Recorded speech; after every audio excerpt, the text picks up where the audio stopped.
Hello and welcome. Tonight we have a very special dungeon for all of you. I am I mean, you mortals may call me Gene. And this is my new warlock. Introduce yourself. Hi, I'm Renny, and I'm a warlock. And today we will go into the darkest, not copyrighted dungeon through the levels of hell themselves. I mean, this is my personal hell. This is my hell. And that is why you will get Eldritch Blast. Ooh. But more on to what we are doing. Today we will be talking about Warlock class, the D&D 5th edition.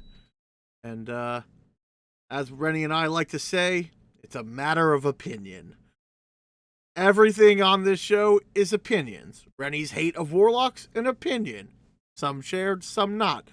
And we're gonna have them, and we're gonna talk about the ins and outs, and we are going to use our fair view of warlock and not just our hatred, to kind of give it an actual rundown. If you want to catch us, Rennie, I forgot our most important thing.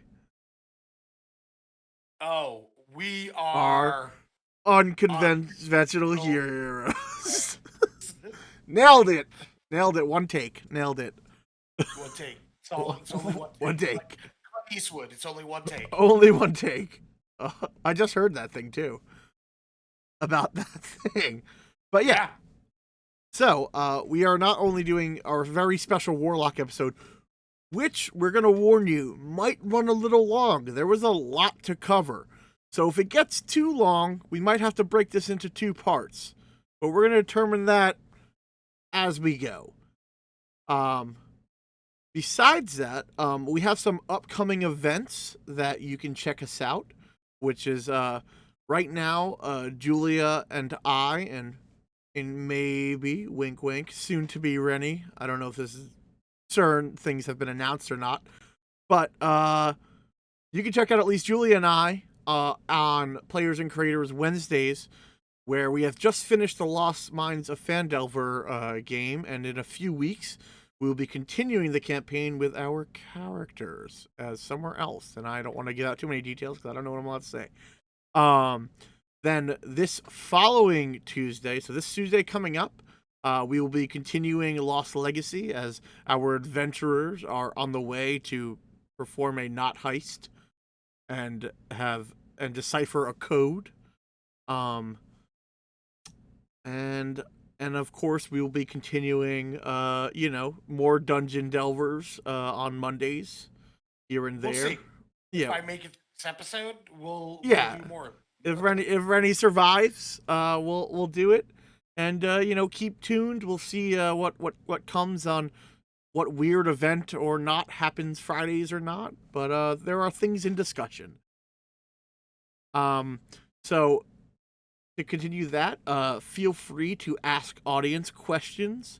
We will do our best to answer them midstream, but fear not, because at the end we go to the pool of reflection, and that is where we will answer any questions that are left over. They can be silly, they can be on topic, they can be off topic.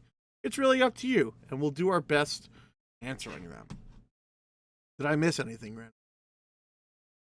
No, I think you nailed it. And just a big shout out to everyone who contributed to this community goal. I have taken down your names. I am looking into revenge on several different levels.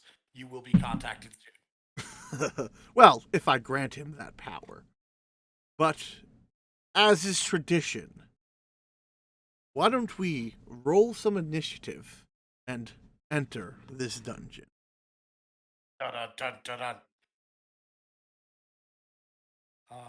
All right. Let's see.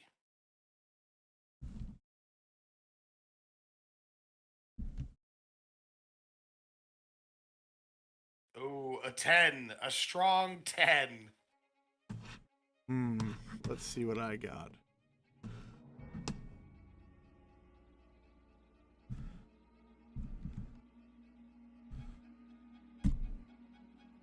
I No. also got a 10. Is this a test? Is this part of it? Is this part of the torture? It is.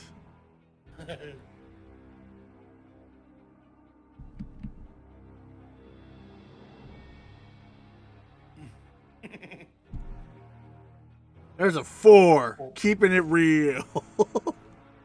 Perhaps the student has become the master, even though he doesn't want to be. It's fair.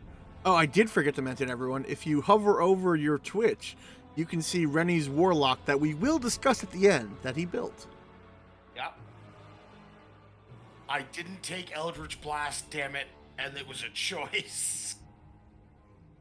All right, it looks like I have one initiative, to everyone's surprise. Out. Um, so we always like to start our episodes on why. Why be a warlock? I'll be honest, this was a difficult question for me to answer. Uh, um, but if we kind of look at movies, television, books, comics, various media, we see a lot of very classic people making deals with the devil, very much like Faust. In certain iterations of Dracul, there's very much he was cursed by the devil or made a deal with the devil to continue his unnatural life. A little more modern, we have people like Ghost Rider, who's very much an agent of hell. Um, Getting a little silly, Mumra. Mumra is a fantastic warlock. Literally, he's beholden to the forces of evil. Um, then you have people like Morgana Le Fay, even John Constantine, one of my personal favorites, who is definitely a wizard through and through, but let's be honest, our boy Constantine loves making his deal with dark forces. Um, from Game of Thrones, you have Melisandre, who's obviously beholden to some dark power. And for you urban fantasy nerds out there, me and Gene included, you have Dresden. Dresden, who is, again, very much a wizard, but definitely makes all kinds of deals with all kinds of entities. And in his most current iteration, has a very strong warlock vibe with I made a deal and I got power, and it's defined very specifically.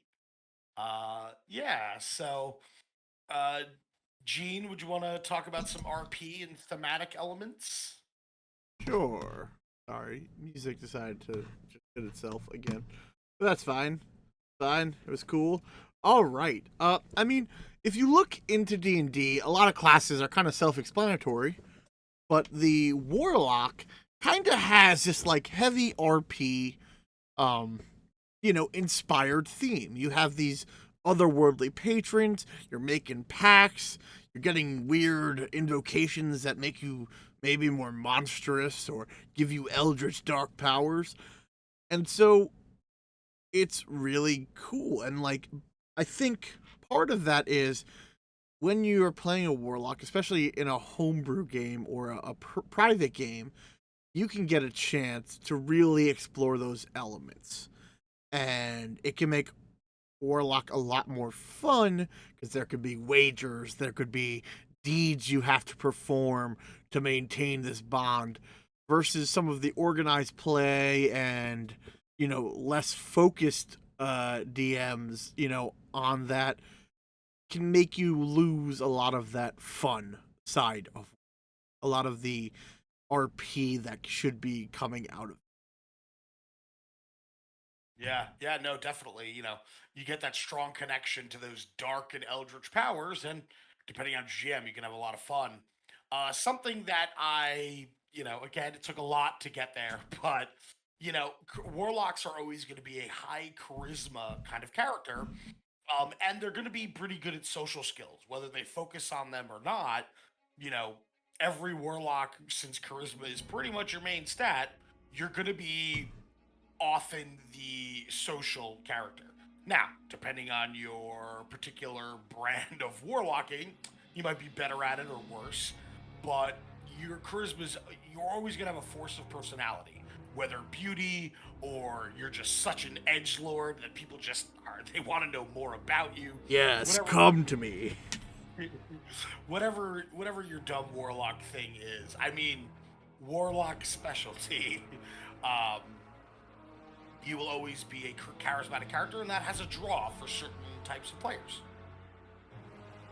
Uh, absolutely. I mean, can I tempt you for this simple magical ring? Maybe you too can be a powerful warlock. Yes, yes. I mean, how magical? That's my question. I don't know how magical you want it. How about a minor cantrip and some spells that you can only cast every time you nap? That sounds like a bum deal. I think I'll just go to wizard school. And Oh, go that's into oh wizard no, tech. but that's so much effort. You don't have to do anything. The first spell's always free.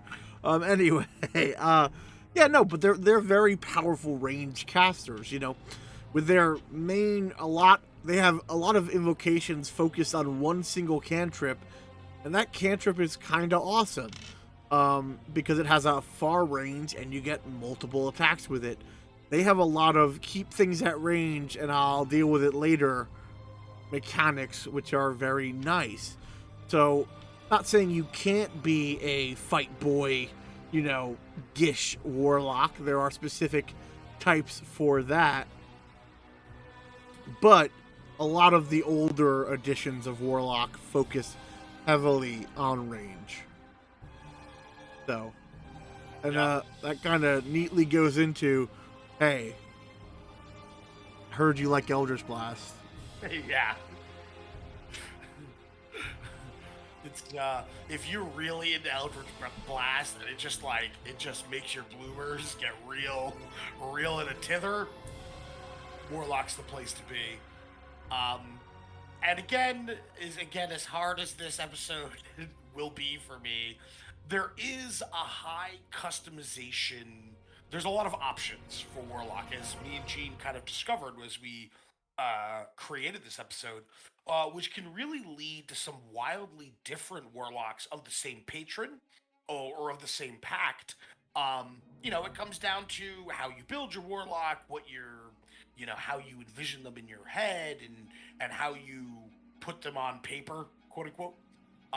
But there's a lot of options. So you can have two warlocks of a fiendish patron who are radically different in how they perform their warlockery. So, if you like a little bit of D&D crunch, there is definitely some crunchy crunch in warlock.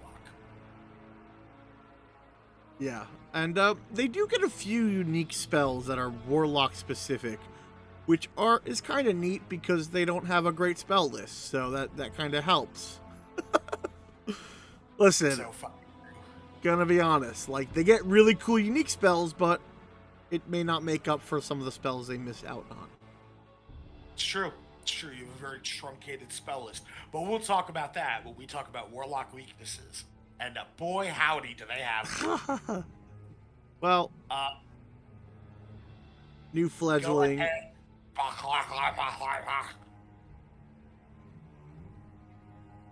All right. We've talked about why one might be a warlock who isn't me, unless you're forced to be. Now we're going to move further into the dungeon, and we're going to talk about what does it mean to actually be a warlock. The Well- answer might surprise you. It surprised us. It's very true. Oh, my patron, you're not doing so hot tonight, are you? I think the devil's own luck has failed me. I mean, you got me, right? So that's something. Listen, we gotta work our way. It's a pyramid scheme. You get your friends, I get their friends. It all goes to me. Right. It all trickles to the abyss, as they say. Yeah. All right. Well, let's begin. What does it mean to be a warlock?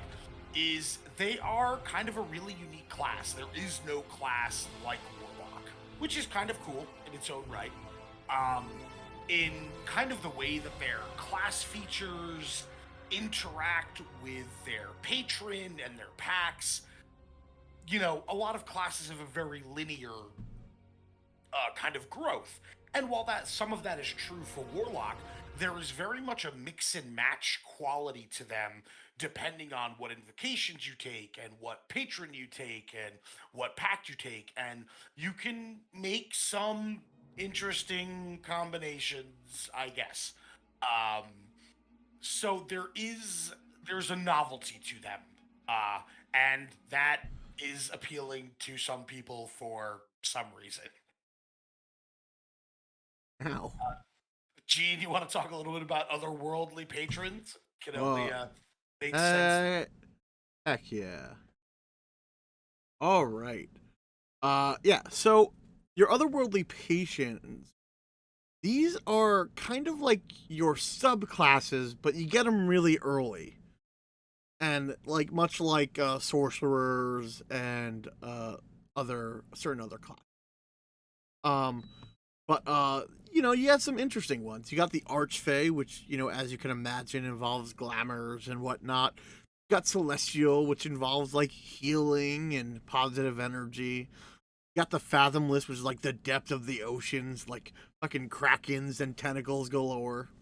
You got the Fiend, which is fire powers, but also drawing energy from your fallen enemies. The Genie is very unique because it gives you a kind of like a wish and like summoning aspects, but also gives you some unique bents depending on what kind of genie you're aligned with.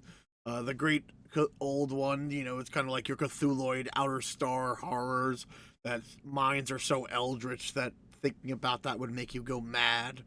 And then the Hexblade, where you become like, man, I want to hit you real hard with this sword. Because you can like bond to like an ancient and powerful artifact, and it gives you your dark eldritch might. Then you have the undead, which is confusing because it's very much like undying, but the undead one kind of gives you aspects of undeath and lets you don't, it's hard to say. Like they give you the aspects of undeath with like getting away from limitations, and you also get like this dread form that almost kind of lets you like Galadriel out, being like, I could be a dark queen. Like it lets you kind of do that. And then the undying kind of lets you refuse death, and you draw power from people who either recover from near death experiences, and but they have very similar abilities to uh, the undead. So Yeah, yeah. I chose, for anyone who's checked out the character that I made, I went with undead because I felt it had a lot of flavor, and undying to me seemed like it wanted to be undead, but not quite. Um, So yeah, moving along.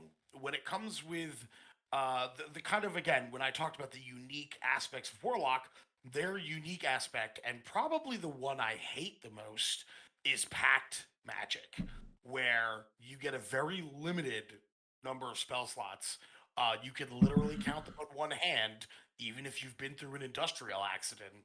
Um, and those spell slots they kind of recharge on a short rest, and as you level up as a warlock, your spell level that you cast at increases with you, so whenever you use one of your warlock spell slots, you are always casting at a certain level, right? um it's interesting. I don't know, I guess it's fine. wow. It's just fine. Uh, I was asked by Miss Hades Game, clack clack clack clack clack. What would you say your realm of expertise is? Are you a demon, devil, or something in particular? I am clearly a fiend, loosely defined, and give some sort of fiery power and devil's own luck. I have a hell background. Come on, it's all in the works. You gotta go with the theme. All you fiends just leaning into the theme. Spikes and fire, spikes and fire. It's all you guys do. Yeah, tattered clothing, spikes and fire. That's our thing. We got like eldritch runes on our sides. What happened? uh, th- Would you like to talk a little bit about invocations? of My course. So for taking such a glorious path to victory and magic and other nefarious deeds, you get invocations, and those can give you, inherent at will spell like abilities. They can give you strange and unique, sights or abilities to hear or talk. Like it kind of gives you these aspects that give you kind of like supernatural traits that you can kind of change out as you level up, and you acquire quite a few of them, and that kind of leads into your and as you level up you can get more powerful ones, but also you can get ones that are specific to your pack, which, Renny, why don't you tell them about? I would love to. Well, okay, that's a lie. I'm learning how to warlock. See, um, so every warlock, you get your pact magic because of you get your pact magic, and you also get a pact boon for whatever deal that you made, and with whatever deity, patron, fiend, fae, whatever it is, you choose a flavor of that deal and what you get out of it. It comes in four varieties.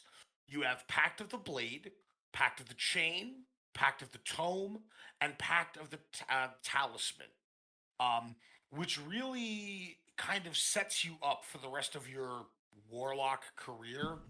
I would go into each of them, but we have reserved a spot later in the episode to talk about them at length because of the unique nature of Warlock.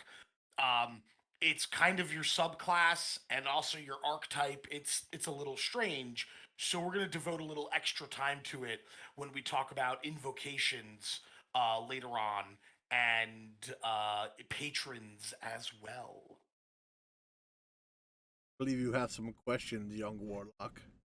Oh, I do. Warlock at Govorpal. What did you give up in exchange for this pact, or has it come due yet? Well, I thought it was gonna be like hard, and I was like gonna really have to jump through hoops. But I needed like $2 to get a sandwich, and they offered me dark powers and $2, and I was really into the $2, but I guess I just took the dark powers as well. So I guess it kind of worked out. I mean, so far so good. Yes. Yes. You know, besides $2, you can also get the Mystic Arcanum, which as your power and your closeness to your patron grows, you can gain some really powerful spells. Your 6th through ninth level spells that are not covered in your small handful of pack slots, that you can cast once a day, and they they are kind of a free daily use of it, and you get more as you level up. Yep. Mystic Arcanum sure is a feature. Um, sure is. Uh, it's their attempt at making them full casters, and it's just not. But finally, the last thing you get as a warlock, if you take 20 levels of warlock, and if you do, like, write me a letter and tell me why and how and what it was like.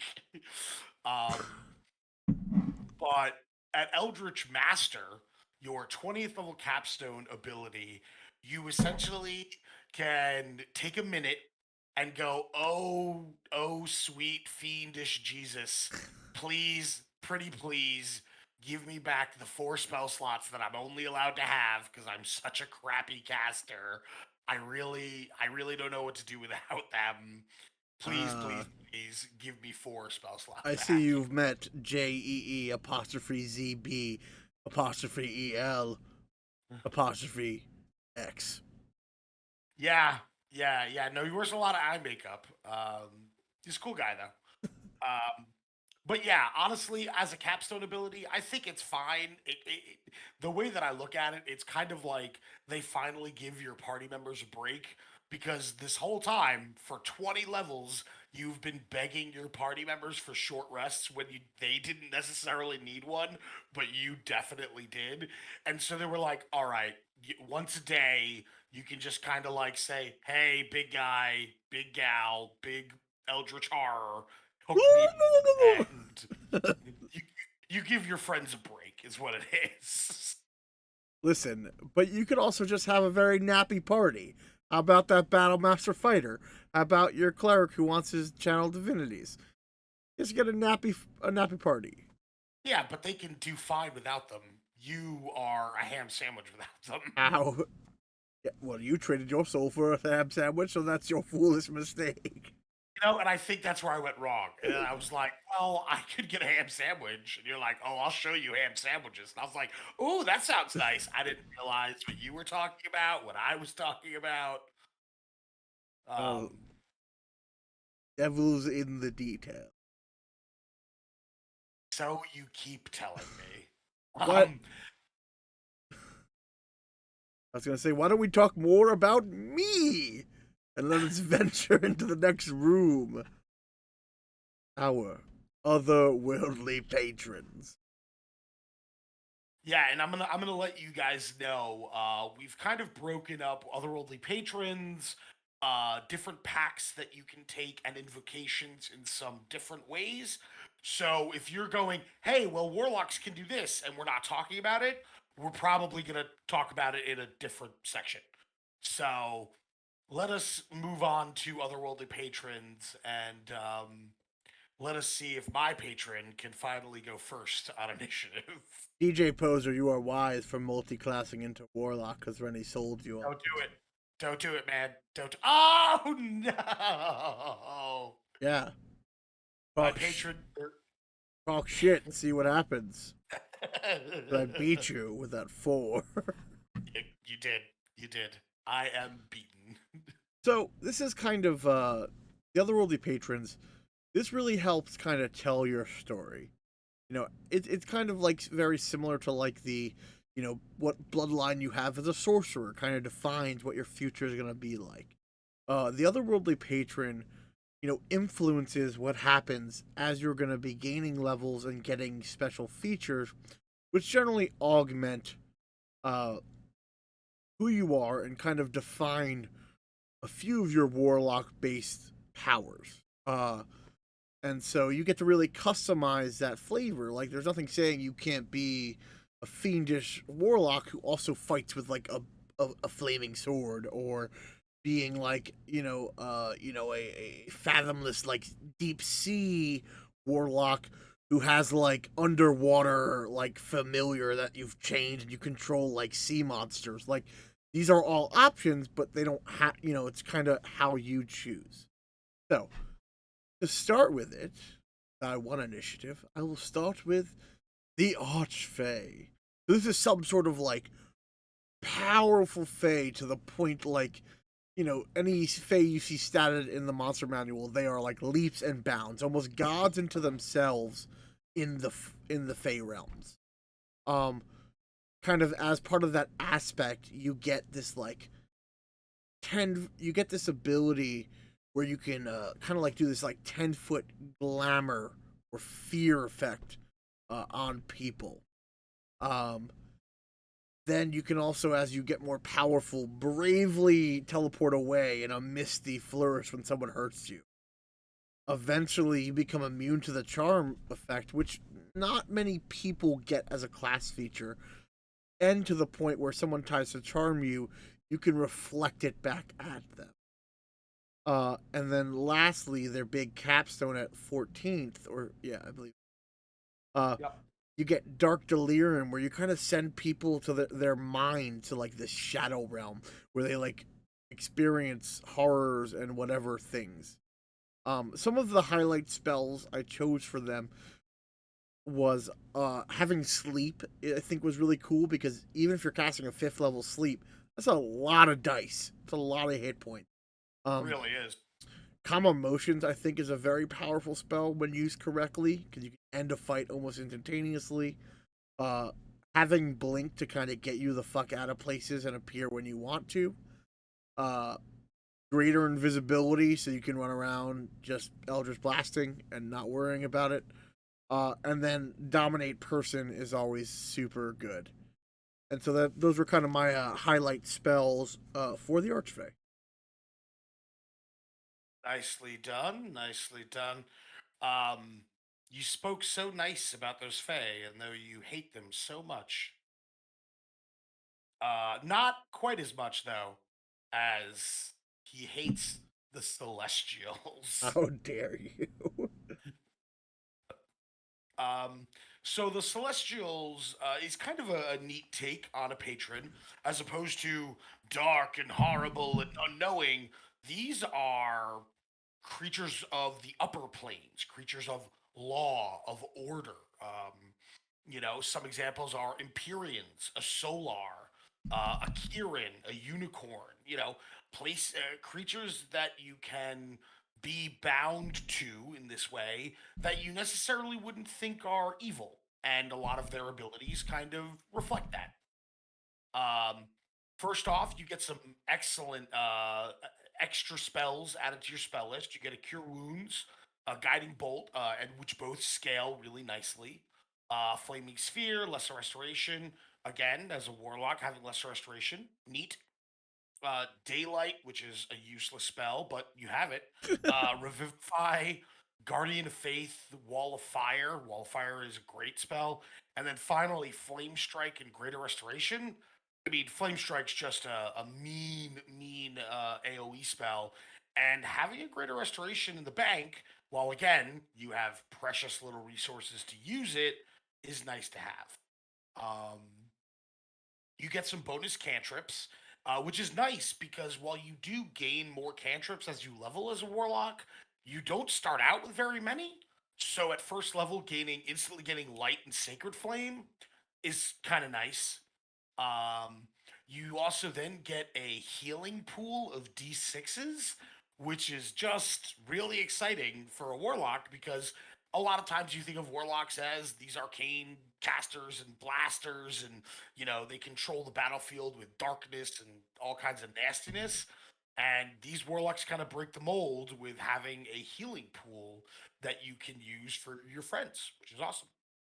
At sixth level, when you further level up, you gain resistance to radiant, which is always nice. Gaining a resistance, always nice. And when you cast a spell that deals radiant or fire, you get to add your charisma mod, which is again, it's just another way to keep you kind of fighting fit along with the other casting classes. Um, 10th level Celestial Radiance is awesome. Is you just gain temporary hit points whenever you finish a long rest. So you wake up every day with temporary hit points. Not bad. And if you, again, bribe or convince your friends effectively enough, you might get a few more uses out of it. And the real kicker here is that they kind of built in a way to bribe your friends because you get to choose five other creatures to also gain temporary hit points. Not quite as much, but between zero and some temporary hit points, you're always going to choose some temporary hit points. Um, and then finally, last but not least, you get Searing Vengeance. Whenever you have to make a death saving throw. So again, this is predicated on the fact that you're dying. So start there. um, you get to kind of just be like, I'm not dying anymore, and you just get to explode in radiance, which is fun thematically. You straight up regain hit points equal to half your max. So you just like you gain half your health and you stand up. So it's kind of nice if someone, say a dragon, hits you with a breath weapon, or you eat a crit just kind of like in a nasty way. It's kind of awesome. Um, and you get to deal some damage to everyone around you and blind them without a saving throw. And the blind without a saving throw is very nice. It's temporary, but it can it can kind of give you and your party a moment to get your bearings. So the Celestial Pact is, again, if that's the flavor you're going for, of maybe kind of doing a different kind of cleric, or you want to make someone cool, this is the Celestial Pact is not a bad choice. I mean, you're still a warlock. Damn. How dare you? We are I dare. great. Uh, so going right along, I mentioned this a little bit before, but the next one of the other beings is the Phasmless, and these are like, might be some sort of deep sea entity, a powerful elemental water primordial, a kraken, a sea hag coven, all of these fun things can be your patron. Some of the spells they get, Thunderwave is awesome because having another attack effect is really great as a warlock. Create or destroy water is not great, but it's I could see the use of it. Gust of Wind, great for pushing. I always like any class that gets silence because that's how you stop spellcasters. Uh, Lightning Bolt, using that in water is real mean, depending on what rules you use. Uh, Sleet Storm is a super fun spell. Control Water, very useful, especially if you're doing some sort of underwater adventures. Summon Elemental with the caveat of water only is, I think, a fun flavor effect. And then, fifth level, you get Bigsby Hand, but it's in a tentacle, and Cone of Cold. So all of these are going to be useful on your adventure. Their first level ability is their tentacle, so they kind of summon this like really cool. It's almost not identical, but pretty close to like your spiritual hammer or weapon, where it lets you attack something within 10 feet. It does a D8 cold. You reduce their speed, and as you get higher level, its damage increases. And as a bonus action, you can move it 30 feet and let it attack someone. And you can summon this a number of times equal to your proficiency. So that's pretty good. Another ability they get a swim speed of 40 and can breathe underwater. So that makes you much more useful in underwater fights. You could use any weapons because you have a swim speed. At sixth, you get resistance to cold, which is awesome. And when you're fully, this is the weird one. Because you get this ability, when you are fully submerged, any creature that is also fully submerged can understand your speech and you can understand theirs. So if you just like bring a pool around or something, you can talk to literally anyone. That's why they get create water. Oh, nice. um your sixth level ability, you can use your tentacle to reduce damage on allies and yourself, and it increases as you level up, and so that's really cool. It's almost, you kind of want to be, you're like an ancestor barbarian except you have some magic, I guess. I don't know. Then at 10th you get Ever's Black Tentacles that you can use, that counts as a spell, which is neat because a lot of warlock abilities don't. And you can cast it once without a slot, and you can also cast it with your slot, I believe. Uh, and whenever you cast a spell, it grants you temps equal to your warlock level, which is awesome. And damage can't break your concentration, so that is also a really hyper impressive ability. And then lastly, uh, you kind of get a once per rest teleport up to a mile and your friends into a body of water you've seen or near it. So that's a really nice teleport, and also it works in a pinch because it's an action and you and five other people. So if you really got to get the fuck out of Dodge, or you guys were flying over an area, so you saw something, you could get there pretty quick. Uh, so all in all, I think it's a pretty neat concept. I don't know how great it is, but I think that tentacle thing seems very interesting to at least try. Very true. Very true. The next one we're going to talk about is the one I got duped by, the Fiend, if you will. Um, these are all packs made with darker, more evil forces from the lower planes. You know, generally you probably don't want to do the evil thing they want you to do and you're forced to, to each their own. I did it for a sandwich. Maybe you're doing it for a more noble reason. Um, but some of the spells that you get to add to your list are a lot of them are exactly the ones you think you do, like Burning Hands, Command, Blindness Deafness, which is a solid spell, especially when you can upcast it so easily. Scorching Ray, Fireball, Stinking Cloud, Fire Shield, Wall of Fire, Flame Strike, and Hallow.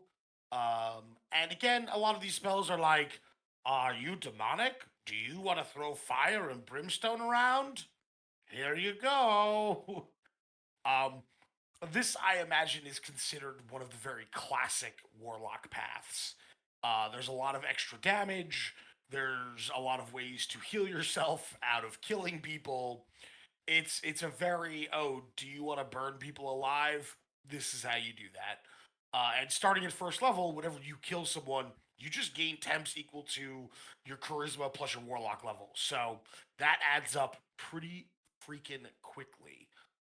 Dark One's Own Luck, which again is awesome. Just mechanically, when you make an ability check or a save, you can just be like, I add a D10 to it because the devil said so. Um, Now, sadly, you only get it once per short or long rest. But if your party, if you've bribed them properly, maybe you get an extra use or two out of it. Next, at 10th level, again, just mechanically, you gain a damage type that you are resistant to, which is awesome. Um, Now, again, much like the demons and devils that you truck with, magical weapons and silver ignore this. But the nice thing is, it's a damage type you choose. So, you can go thunder, radiant, fire, blah, blah, blah, blah, blah, or you can go slashing or piercing. As long as it's non magical, you're going to do pretty well. Um, and then, probably one of the coolest named abilities in all of D&D is Hurl Through Hell. Um, and that's when you hit a creature with an attack, you can just use this to teleport them to hell. You just send someone to hell. Um, and they hurtle through a nightmare landscape, much like I am now. At the and at the end of your next turn, the target comes back to where you teleported it from, and if they're not a fiend and they're not a demon, you just deal 10d10 psychic damage to them. So it's a great ability to use at the start of a fight because you're like, hey, buddy, guess what? See you later. Um, and it's not a save thing, so it's all about on a hit, which means you can do it to like legendary creatures and like some like you could do it to stuff that like maybe you probably should be able to, but like as long as you hit, it happens. Um, Now you can only do it once a day, which is probably for the best. But when you hurl through someone through hell, you're gonna feel real good about it. Isn't that right, Gene? I do recall that one of the first Fifth Ed games I ran, I did hurl a character through hell. You Felt sure did. good. Felt good. Felt right. So, yeah, I love that ability. It's so fucking good. So good. Next, we have a new one, which is the Genie. And that's like any of the different kind of Jinn, the Dao, the Djinni, the Afridi, the Marid. And they're all kind of elemental based. And they get a smattering of like creation spells. But they also get, spells that are kind of aligned with their element, and like I'll kind of go over a few of them, but like the Dow gets some like stone stuff, spike growth, wall of stone. The air ones that are Jinn get like thunder wave, greater visibility, wind wall. The Afrits get all the ones you expect, all fire spells, and the Marid kind of gets like ice spells and like controlling water and other things, which is very nice. And then going on, they get their genie's vessel. And that is, they kind of get like a tiny object. Think of like your lamp or an urn, or it could be a ring, or just some sort of odd object that, a genie could be in. You can do some things while you're touching your vessel, which is you can enter the vessel once per day, and it kind of allows you to kind of have a portable bag of holding, or like extra dimensional space, because objects that are left in there when you enter don't leave until the item's actually destroyed. Then once per turn while you're holding it, you can deal extra damage equal to your proficiency. That is based off of your patron, or depending on what type your genie is. The only thing I don't like about this, but I think it's, I guess, okay, the vessel's AC is your casting proficiency, or casting save. And its hit points equals your warlock level plus proficiency. It's immune to poison and psychic. So to me, I think if you're caught in area effects, it could really destroy it pretty easily. But you can bring it back in a 1 hour ceremony during a rest. So A bag of holding, Gene, or because it's an extra dimensional space, you can't, right? well, it is an extra dimensional face, so when it's destroyed, everything pops out of it. I'm just curious. Yeah.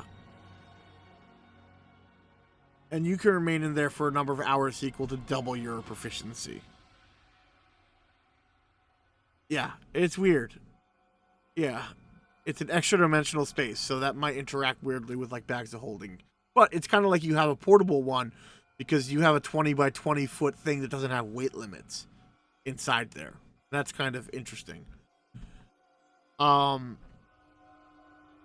see. Their next ability is kind of like their elemental gifts. So whatever you're associated with, genie type, you can get resistance to that damage. So like, Dao is bludgeoning, Djinn is thunder, Afridi is fire, and Marid is cold. Another cool thing that comes with that is you can give yourself a fly speed of 30 for 10 minutes, and you can hover, so that's kind of nice, and you can do that bonus action equal to your proficiency, so a few times a day. And then you get their sanctuary vessel, which is now you can bring your friends in, and you can also just choose unwilling, or you can just choose creatures. They have to be willing. And then you can also eject people from the vessel.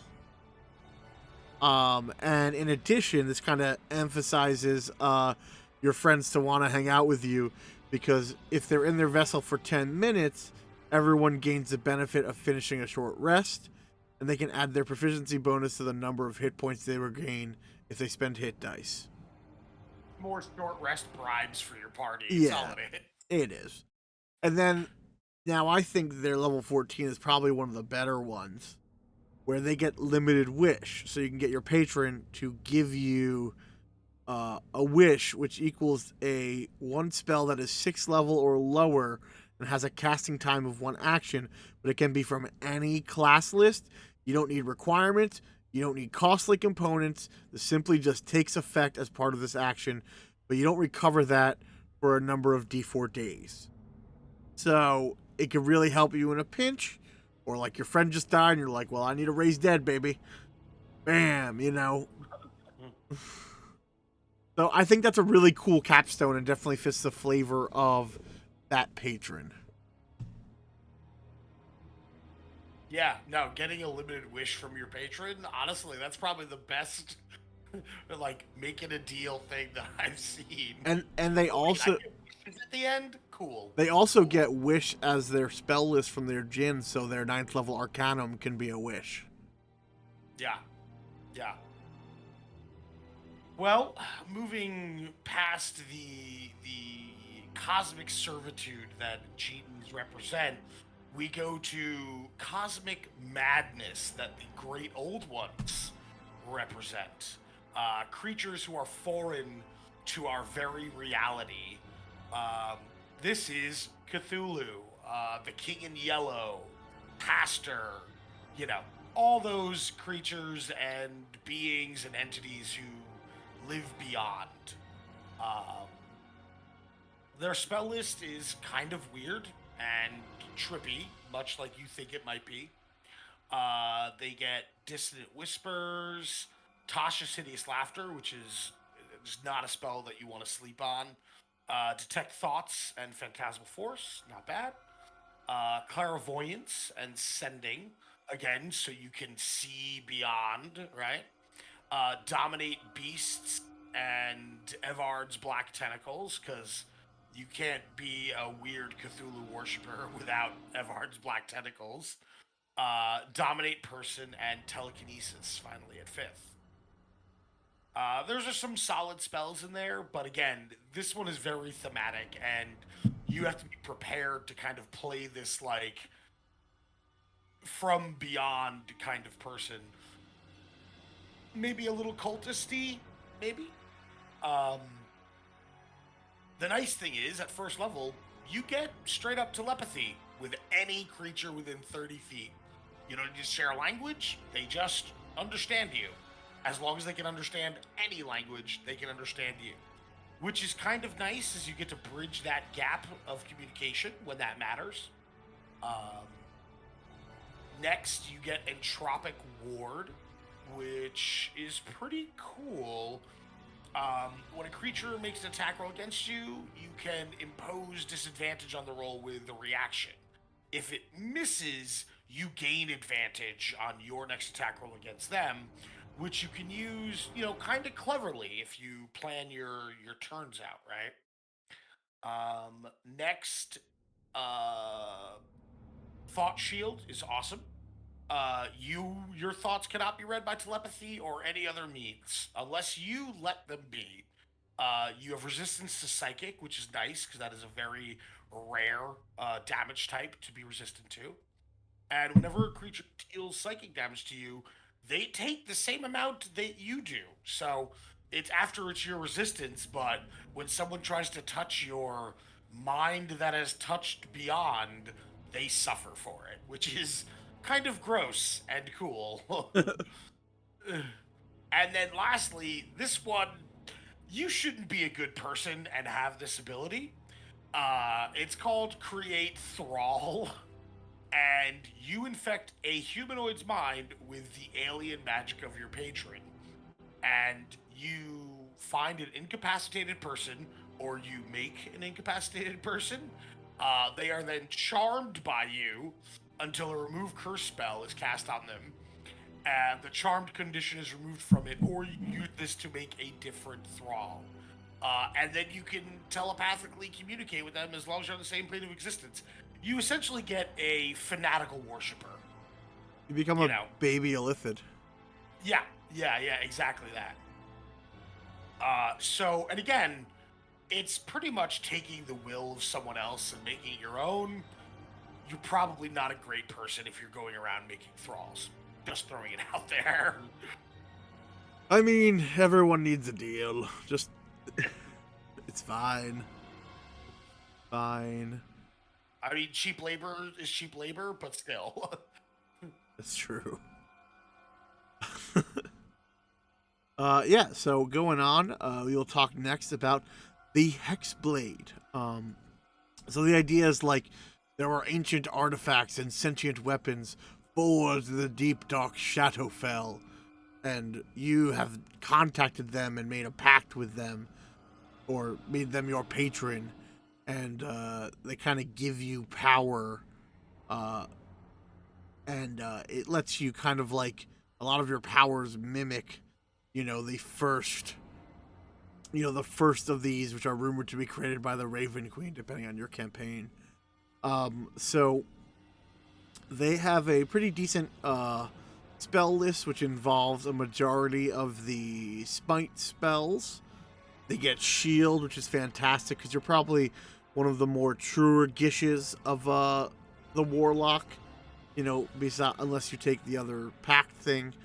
But you get like a lot of weapon augments, blinking, blurs, so spells that help you stay kind of like safe and defensive. You get your Hexblade's Curse, which lets you get some bonus damage. It lets you crit on 19s to 20s. And also, when your opponent dies, you get a bunch of real hit points. You actually heal. And you can do it short and long rests. Besides that, you get proficiency with medium armor, shields, and martial weapons, so you become a lot more effective in melee. You also get to fight with your charisma, so you don't need strength. So you might want it in case people make you make strength checks. Um, but like you can really focus and make that your main thing.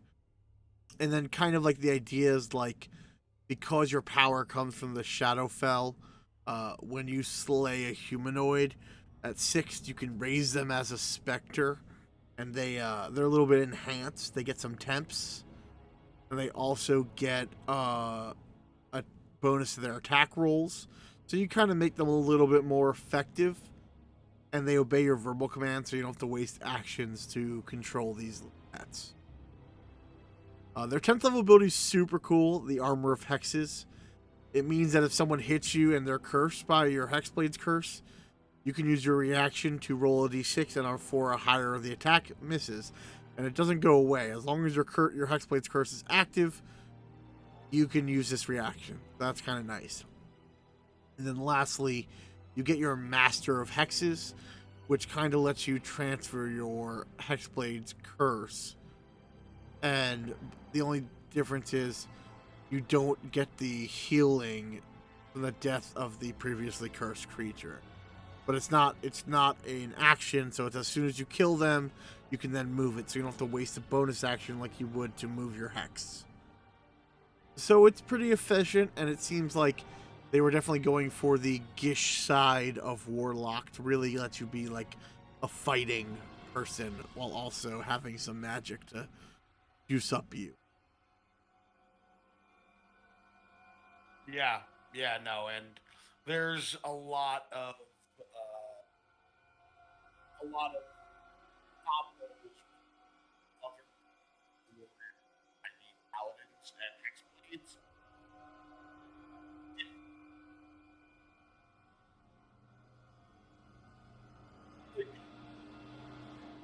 Renny, you're having I'm not picking up your voice.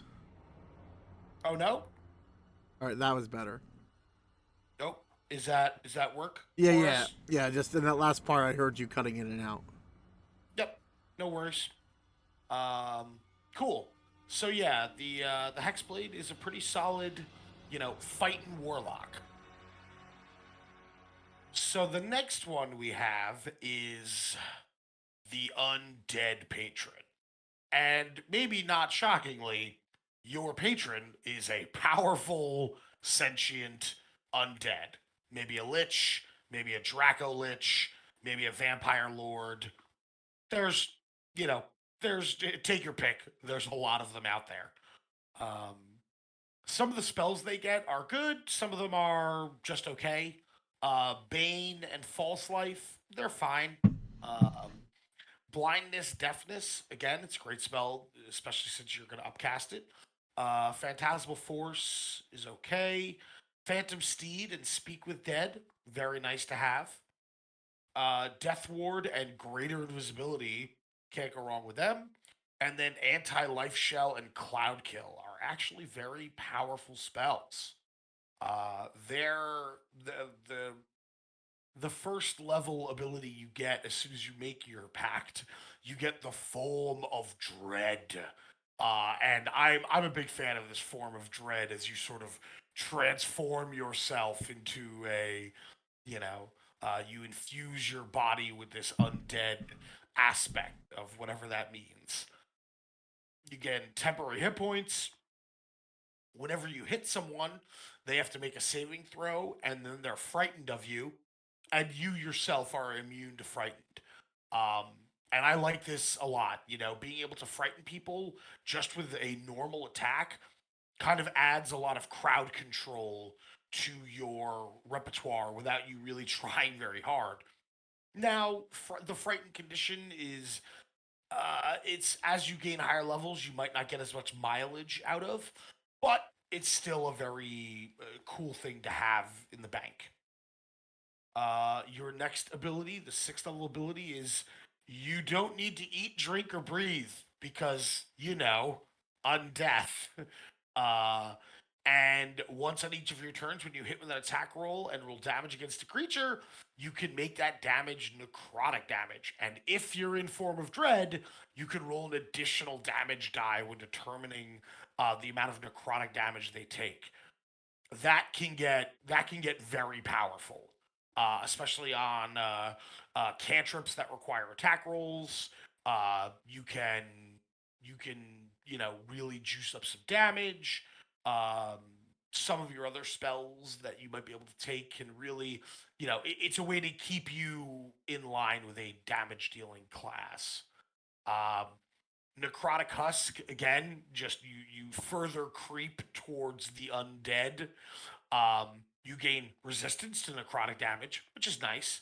And if you are in your Form of Dread, and let's be honest here, you're going to try to be in your Form of Dread as much as you possibly can. You are immune to necrotic damage. And when you would be reduced to 0 hit points, you can use your reaction to drop to 1 hit point instead and explode in deathly energy. And each creature of your choice within 30 takes 2d10 plus Warlock level and damage, which is nice. No saving throw, it just happens. You gain a level of exhaustion, which is unfortunate, but not the end of the world. And once you use this reaction again, you have to wait until 1d4 long rests. So it is a solid 10th level ability with a bit of a cost. And then last but not least, you further delve into undeath and begin to separate body and spirit, where you get spirit projection. And as an action, you can project your spirit from your body, and your body becomes unconscious in a state of suspended animation. You become a ghost, which is neat. um, and any damage or other effects that apply to your spirit or physical body affects the other. So be careful, kids. Your spirit can remain outside of your body for an hour or until concentration is broken, which I gotta say is a little rough. Um, since this is a 14th level ability, I would definitely say by the time you get it, make sure you have Warcaster or Resilience Constitution or both. Uh, Um, They get an invocation that is maybe workout. they do get one. Um, and then when your projection ends, your spirit returns to your body, and your body magically teleports to your spirit space. Which, again, depending on how you've planned this out, can be really handy. And you get a variety of benefits while being a ghost. Um, you gain resistance to bludgeoning, piercing, slashing. Awesome.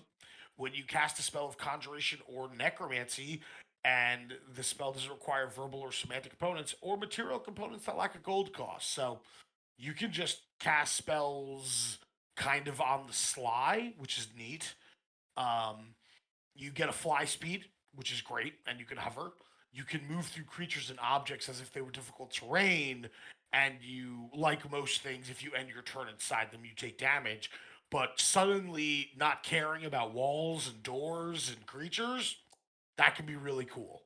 Um, and if you also activate your Form of Dread, when you deal necrotic damage, you can regain hit points equal to half the amount of damage dealt, which can really keep you going pretty heartily as a ghost.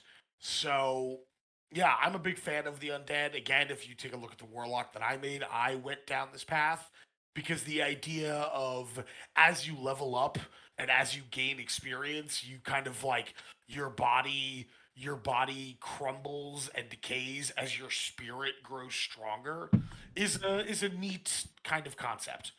Um, and you can only do it once a day to turn into a ghost, but it's super cool. Oh yeah, not to be confused with the Undying, which is all about someone who unlocked the secrets of everlasting life.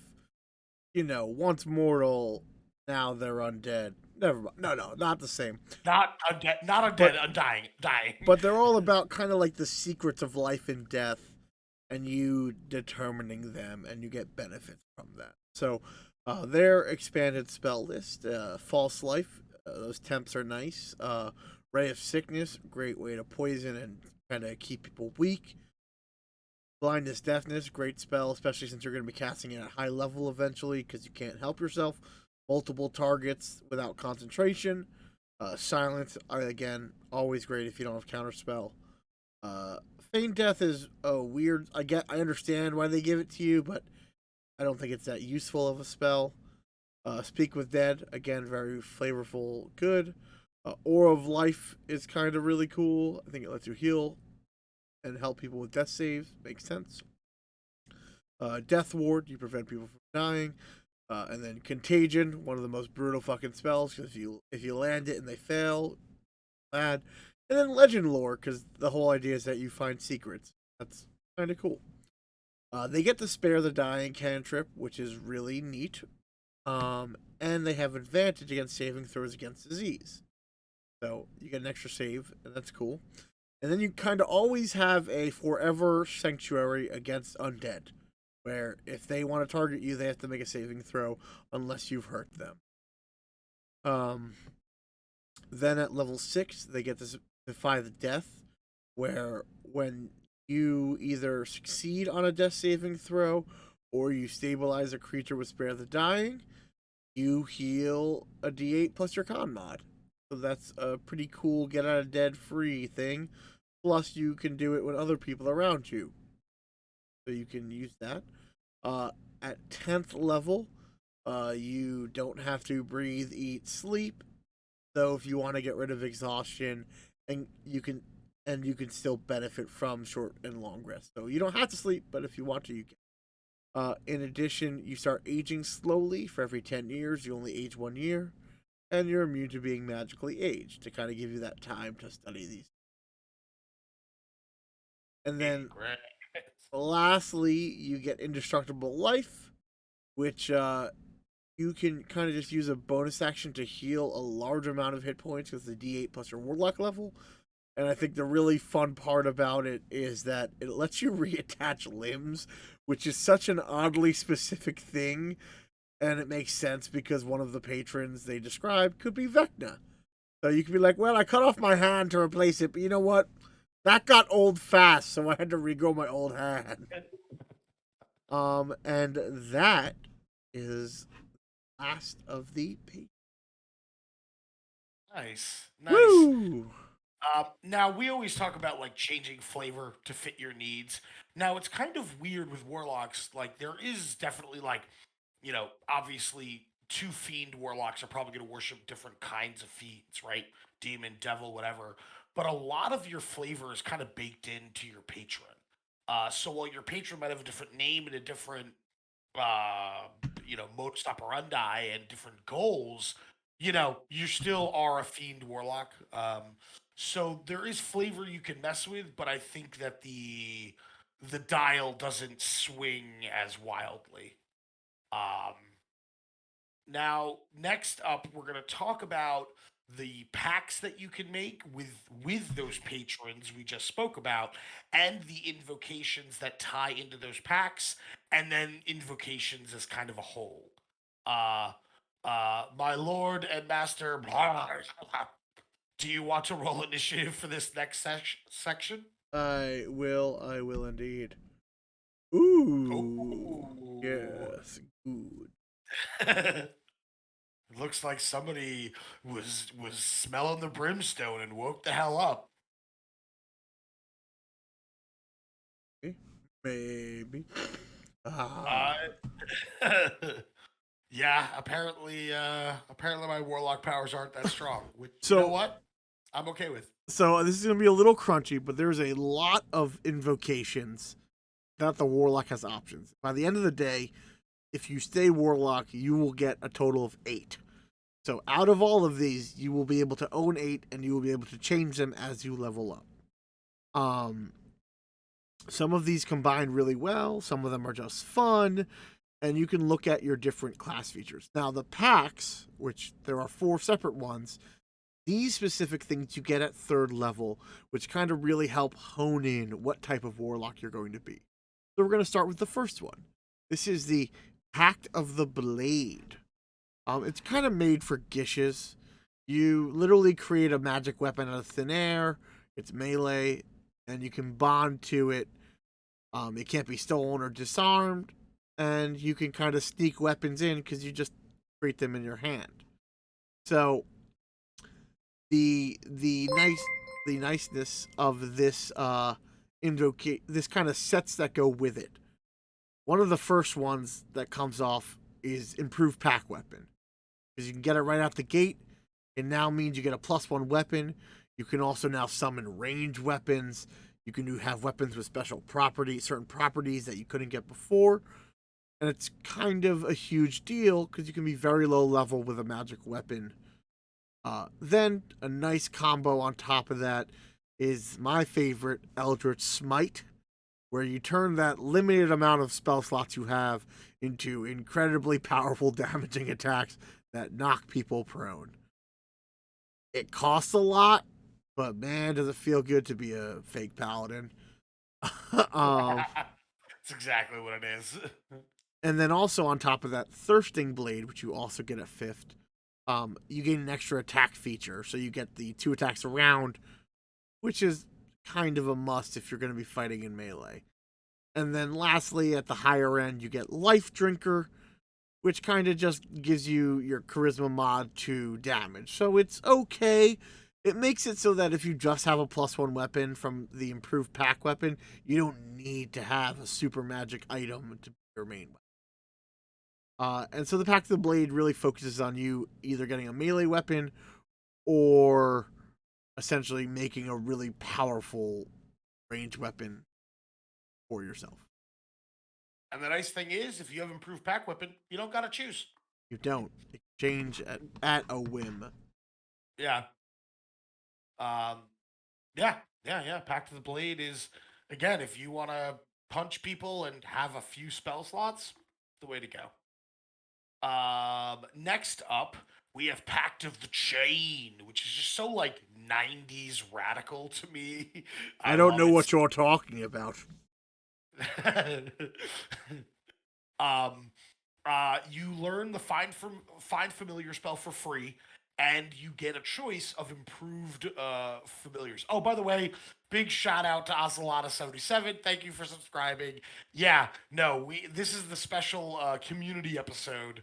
So I hate warlocks, and it has been no secret to anyone. And we hit our goals, so here I am talking about warlocks because they're in D&D, whether I like it Yeah. or not. Yeah. No, we really got into it because of how much Renny hates this class, so we got to make it fun. Exactly. Right. So with Pact of the Chain, you gain Find Familiar for free, and you get a choice of improved familiars from like an imp, a quasit, a sprite, and one more I'm not thinking of. But and you can let your familiar attack instead of you taking the attack action, which honestly I don't think will come up very often. But when it does, it'll be neat that you can do it. Um, the invocations that really tie well with Pact of the Chain. You have Chains of Carcerai, which gives you an at-will hold monster spell on a celestial fiend or elemental, limit 1 per customer. But it's an amazingly powerful invocation to just be like, I just cast hold monster. Oh, did that thing show up? Hold monster. Oh, is it that? Hold monster. It's your you just get to hold monster them. You have to wait till 15th level to get it, but it's still really nice. Um, you have Gift of the Ever Living Ones, another invocation that gives you maximum healing while your familiar is within 100 feet. I honestly gotta say, I'm almost shocked that this made its way in there, because it's very powerful and you get a lot of bang for your buck. No matter if you're first level or 15th level, you know, someone can heal you for maximum, which can be a lot depending on the healer. Um, and again, it's also not in the invocation description. It's not like when a spell is cast on you. This can be when you short rest, when you drink a healing potion. So anytime you receive healing and your familiar's not too far away, you heal like a boss, which is great. Investment of the Chain Master, another invocation for Pact of the Chain, which, in my opinion, is kind of a must have if you are going down the Pact of the Chain Warlock path. It really juices up your familiar, really kind of gives them a big boost. They gain a fly or swim speed whenever you cast your Find Familiar spell, so you can, kind of adjust on the fly. You can use your bonus action to make them take an attack, which is very nice because you might not have a lot of bonus action things to do. Your familiar's weapons become magical, which is handy when it matters.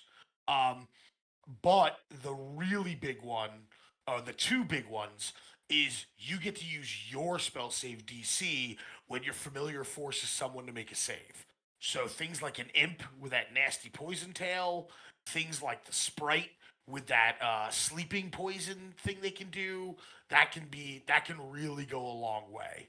Um, and then because you're so tied to your familiar, you are able to use your reaction to give your familiar resistance to keep it alive longer, which is nice. I'm gonna be honest. I kind of wish they did that save DC thing for some of the Ranger companions, because Yeah. man, it would make like oh, you're using a wolf to knock someone down.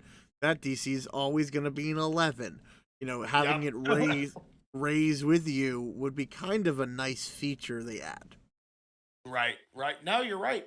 And it's funny to see features that they kind of just give to one class, but not another, even though a warlock can be very tied to their familiar magically, but is a ranger not as tied to their beast magically? Like, you know. And last but not least, you have Voice of the Chain Master, which lets you communicate telepathically and perceive through your familiar, which you can already do, but at any distance on the same plane of existence.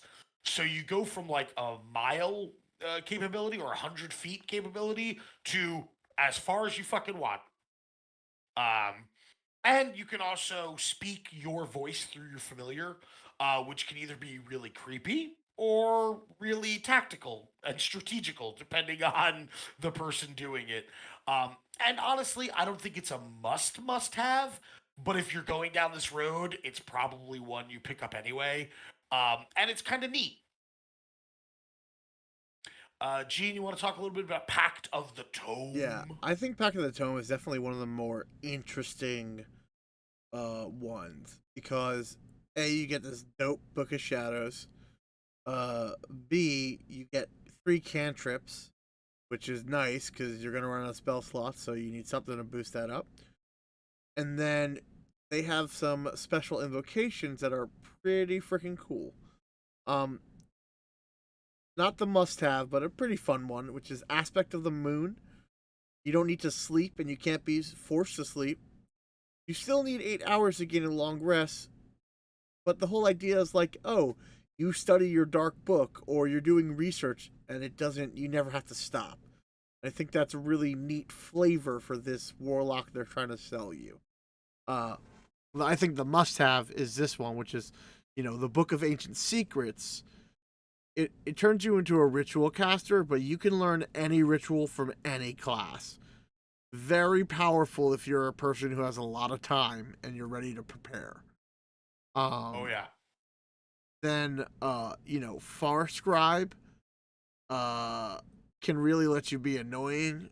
It kind of gives you free sending with creatures equal to your proficiency, so it can be your NPCs, it could be your GM. Your GM might be annoyed with you. It could also be your friends who might go away. You gotta call for help. Oh boy, music just turned on, and that was crazy. uh, and then Gift of the Protectors, uh, which lets you essentially give people kind of like Relentless Endurance. It's almost like a get out of dead free ability for multiple people. Very beneficial to you and your party member. Yeah, and honestly, just hugely powerful, like massively powerful. By the way, big thank you to Ocelotus. Me and my demon patron will happily share. Yes, yes. That was the crazy noise. I was like, what's going on? I get it. Surprised me. He shocked me. um, yeah, Pact of the Tome again is the pact that I took for my warlock that I made for this episode.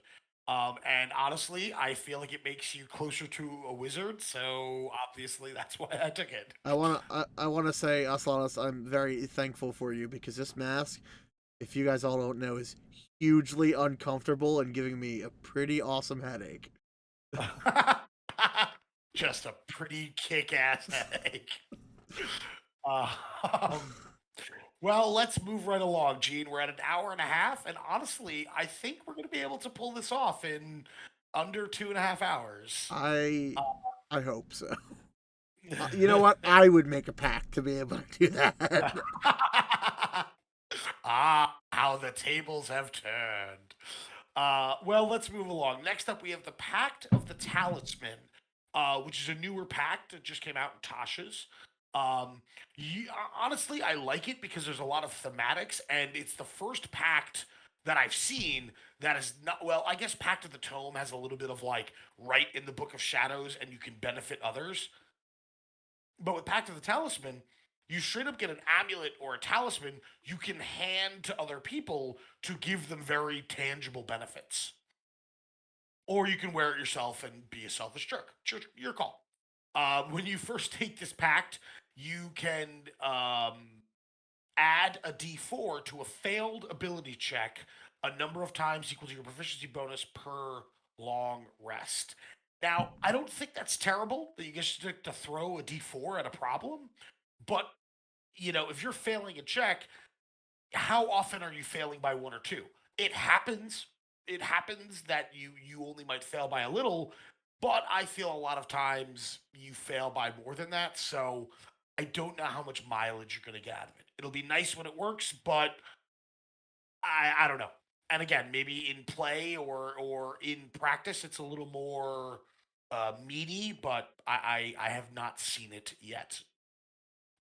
Some of the invocations that go along with this pact are Bond of the Talisman.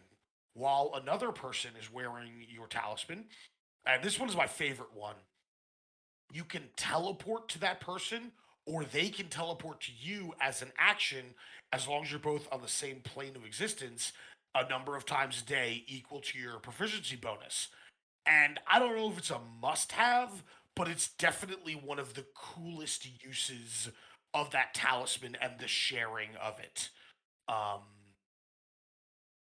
Next up, you get Protection of the Talisman, another invocation where you can add a d4 to a saving throw. Again, on a failure. Um, a number of times per day equal to your proficiency bonus. And it's like a little baby bless. Like a little baby bless. And it's fine.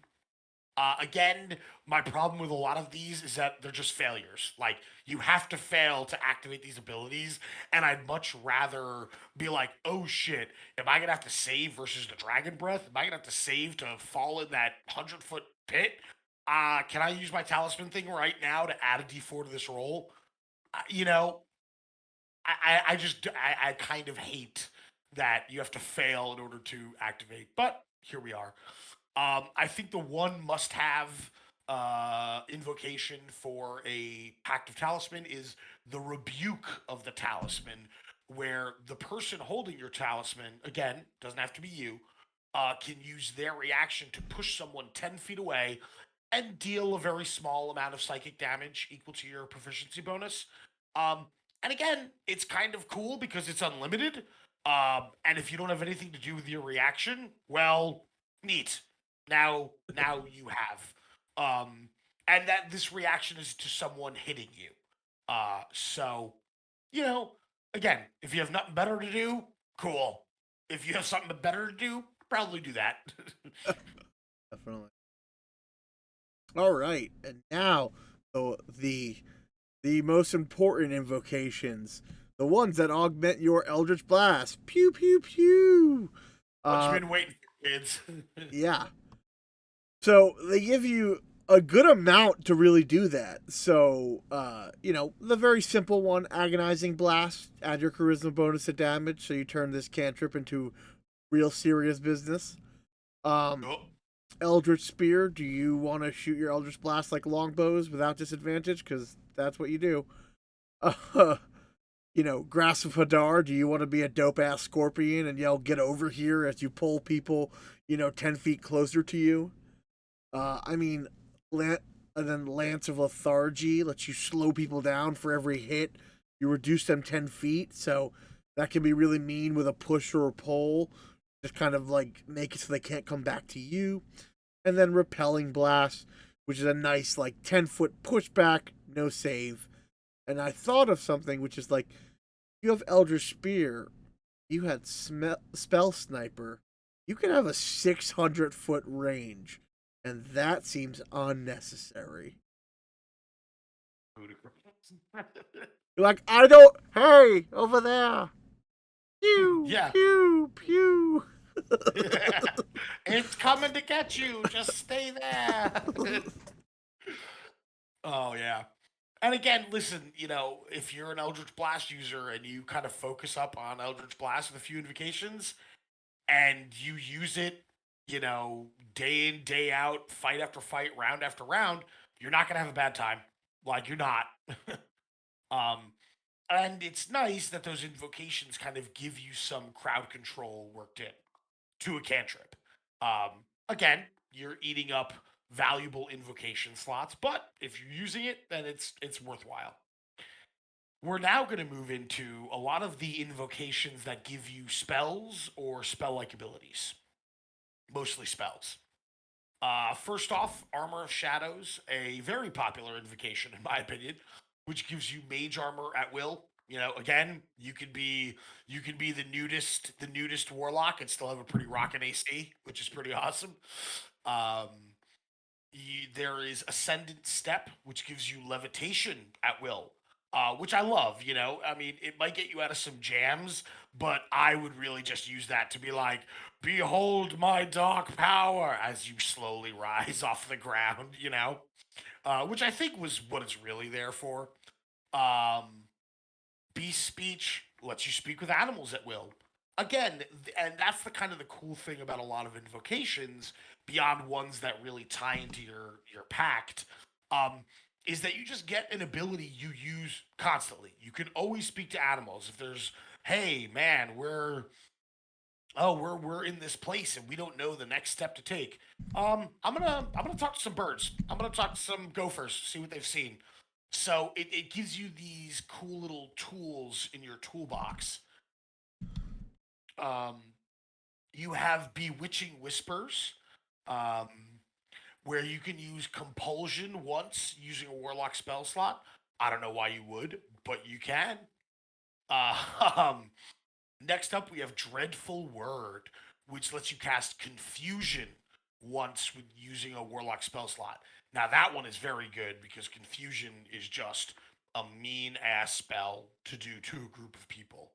Um, there's Eldritch Sight, which gives you Detect Magic at will, which I gotta say, when it comes to having Detect Magic at will, is kind of cool, but also let your GM, like, talk to your GM about it. Not that, like, whether or not you can take it, but, like, if every time you walk into a room, you're like, I see the magic. If there's magic here, I know about it, and I can look at it kind of funny and find out more about it. Letting your GM know ahead of time will prepare them to be able to give you more details, to focus descriptions in your magically altered sight direction. Fiendish Vigor gives you false life at first level at will, which. Oh, God. Ocelotus, what have you done? Um, I like having false life at first level or at will, but again, it's just a baby amount of temporary hit points. It's nice to have them, but I feel at a certain point you'll probably grow out of that. Next up, you have Gift of the Depths, which lets you cast water breathing once per day, and you gain the ability to breathe underwater and a swim speed. Um, so that one is again probably campaign dependent, but if you're in a campaign that maybe has a lot of boats and a lot of stuff in the water, you're gonna have a really good time, and your friends will thank you. Mask of Many Faces, man, oh man, is that one of the best ones to have disguise self at will. You know, you could be a con man, a charlatan, a spy, an infiltrator. You can really, with a little bit of creativity, and honestly, not even that much creativity, you can really get buck wild with disguise self. And with And your Armor of Shadows concept, you can really be naked all the time. right. That's true. That's all you need. You need armor, shadows, and mask of many faces, and you truly are the nudist warlock who looks however he wants, but is secretly nude under the illusion. The next one you get is Master of Myriad Faces, or you could get, which is Alter Self at will. And I'll say this: Alter Self is a solid spell that you cast all the time. I think that's a little bit of your mileage may vary, but having it like at your disposal, cool. Minions of Chaos. Being able to cast Conjure Elemental once using a Warlock slot. I honestly really like this because your Warlock slots are so few and far between that you have to be real careful with them and use them kind of preciously, I guess. And Conjure Elemental, I feel like you get a lot of bang for your buck. It's a concentration, so like you can do some real damage with an elemental in the right spot. Mire the Mind. Wow, Gene, you were not kidding. Um, Mire the Mind, letting you cast Slow once using a Warlock slot. I'm gonna tell you, slow is a hell of a drug.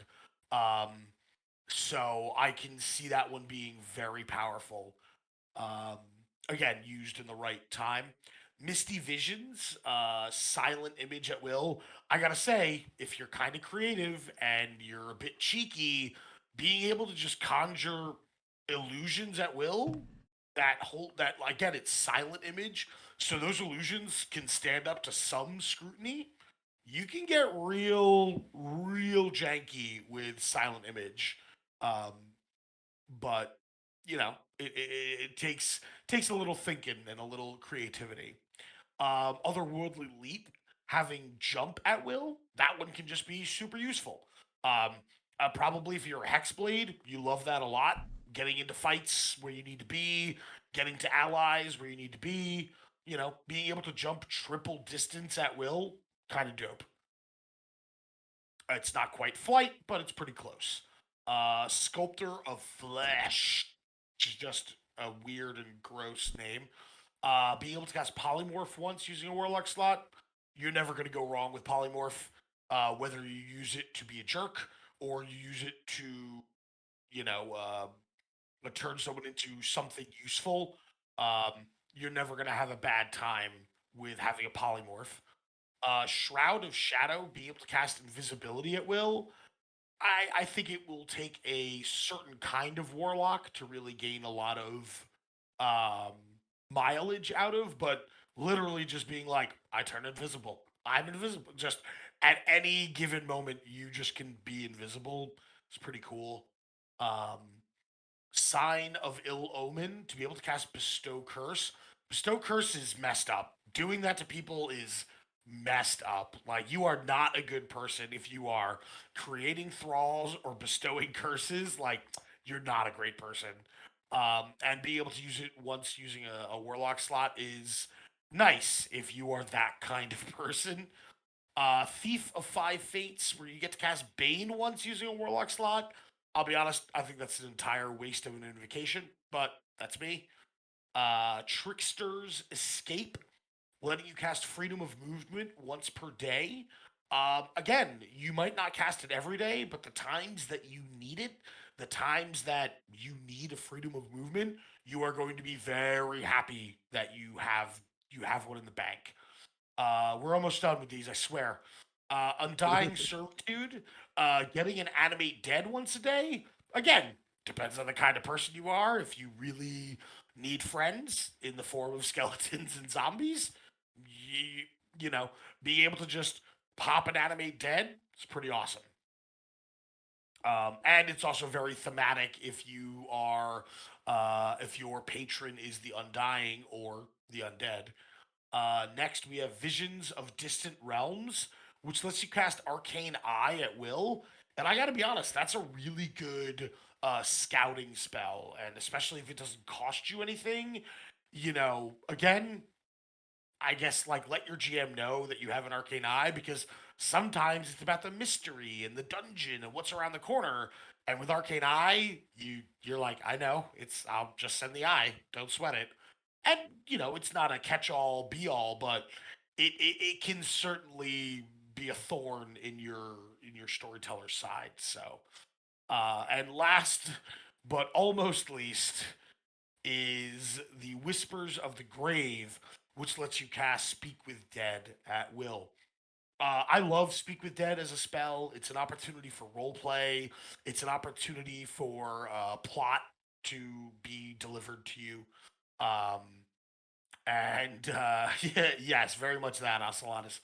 And I just love Speak with Dead as a spell because it lets you get your party involved with, hey, what questions should we ask them? I don't think I've ever played a cleric who doesn't have Speak with Dead. And in fact, the warlock I made for this very stream has Speak with Dead, unsurprisingly. So those are all the invocations that let you cast spells. Gene is going to tell you Ooh. about other invocations because I'm done. All right. So the other invocations, these are kind of just like the flavorful ones that give you some neat abilities and other things. So to start it off, we have the beguiling influence. So if you don't have enough skills and you kind of want to get persuasion or deception, bam, here you go. You likely have a good charisma, so it gives you it lets you leave some of your skills open.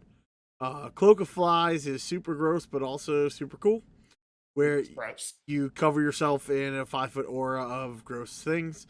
You have advantage on intimidation, but disadvantage on every other charisma check.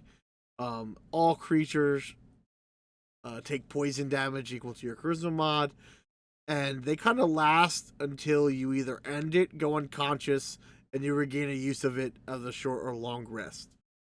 So you can kind of be like the very evil Fables hero if you go all the way down that path where you're covered in flies. Um, Devil's Sight is super good. Seeing through magical. What? I was saying I don't want anything from you. You're covered in Yeah, you bees. can literally be covered in bees. Devil's Sight is awesome because it lets you see through magical darkness, but it doesn't actually give you dark vision, so you see through darkness as you normally would. So people without dark vision, it doesn't work as you think it does.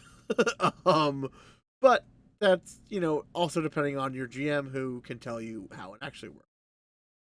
Eldritch Mind is kind of cool. It's like the poor man's Warcaster. Get advantage on con saving throws, for concentration. Cool.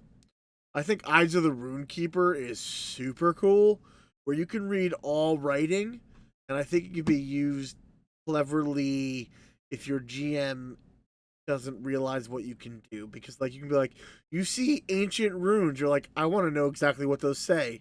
And the GM's like, fuck, because you could technically read anything. Yeah. Gaze of Two Minds kind of lets you turn your allies into familiars because you can see through their eyes and hear through other willing creatures. That's kind of neat. Um, Ghostly Gaze lets you once per rest get X-ray vision, which is kind of cool.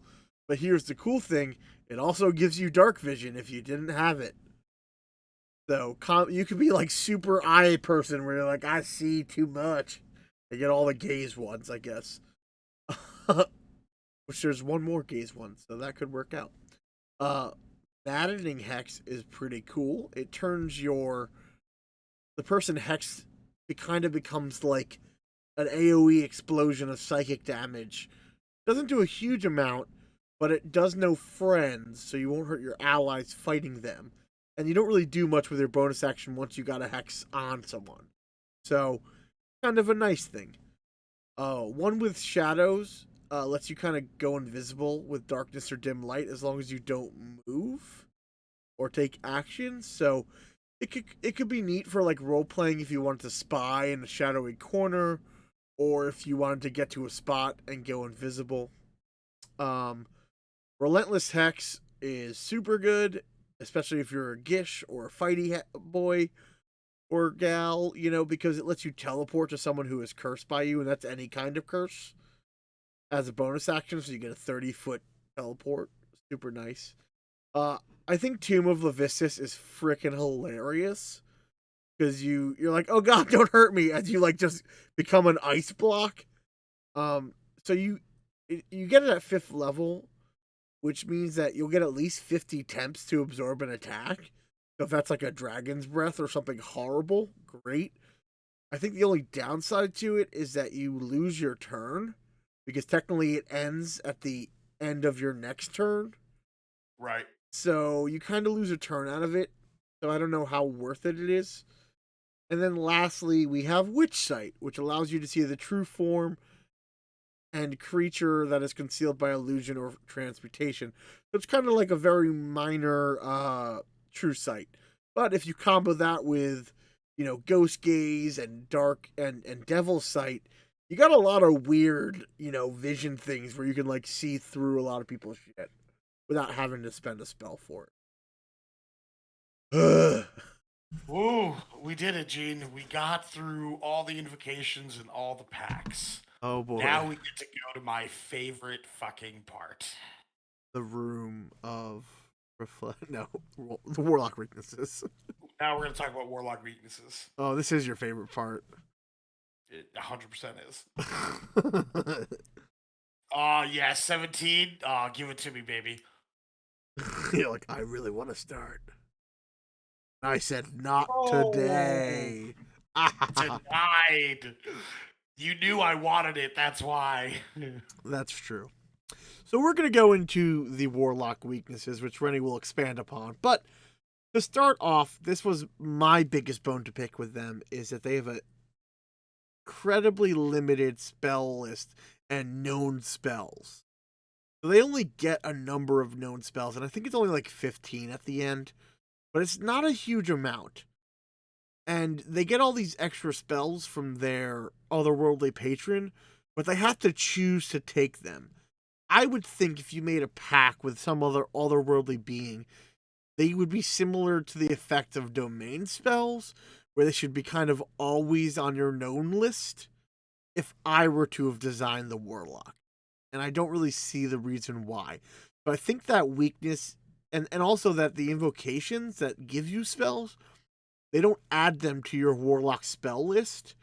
So you can't even cast them later on. You can only cast them through that invocation. So I think that really hampers the warlock. And they would be a little bit better if they kind of had a wider variety. And I'm not saying like a wizard variety or like a cleric variety, but just having a few extra spells known so they can kind of choose what they want to do would be really impressive. Yeah, no, I mean that's part of it. My first thing is how dare they? How fucking dare they? They are considered full casters, and with at the highest level, you get 4 spell slots of 5th level. Yes, you have your Mystic Arcanum. Maybe you've taken some Invocation, but in no way does that make them equivalent to a wizard, a cleric, a bard, a sorcerer. Um, and the fact that they are considered full casters, where if you get into a nasty fight and you really gotta pour on the damage, you gotta take care of conditions, whatever the fuck it is, um, you can be out of steam in 4 rounds. And even at like mid tier, where a lot of campaigns kind of get to, in that like 8 to 12 range, you have three three spell slots. I how dare you is my takeaway. That's Uh, that's some serious feelings. it is. I fucking hate Warlock so much. Jesus. um. So yeah, and kind of keeping going with this, I guess really that full caster thing is spell slots, man. You get so few. And yeah, you can convince your friends to take lots of rests. That's cool, I guess. But they might not want to, or you might be on timed events where you can't. And so you need to hold your spells. And then, like, if something gets countered or saved against and there's no real effect, it becomes a huge waste for you rather than like, and it kind of hits this like swing and a miss scenario, but like, that's all you got. You don't have a Yeah. lot extra to back that up. And so if you really fuck up or it goes against you or you're fighting legendary creatures that have those auto saves, like you can feel really like it can get real bad and like I don't know. Yeah, it's just and it's also sometimes hard to convince your other players to take short rests if their classes aren't dependent on them and you're covered like with healing and stuff. So it's hard to recover all your slots. Um, yeah, and I mean, listen, at higher, not even high levels, but when you fight creatures with legendary resistances, if you're a caster and you know that, you might throw some spells at them to like eat at those legendary resistances so you can whammy them with something big. And as a warlock, you don't have that luxury. You don't. Like, and even if you're going to use a cantrip that forces a saving throw, the dragon, lich, the thing, whatever that has legendary saves, they're not going to give a shit if your cantrip goes through. They're not. um. So again, I could talk about how much I hate their spell like packed magic as a concept is frustrating for me. But one of my big things, and I talk about it all the time on Dungeon Delvers, is the thematics, the RP, the story of your character and the game and how you interact.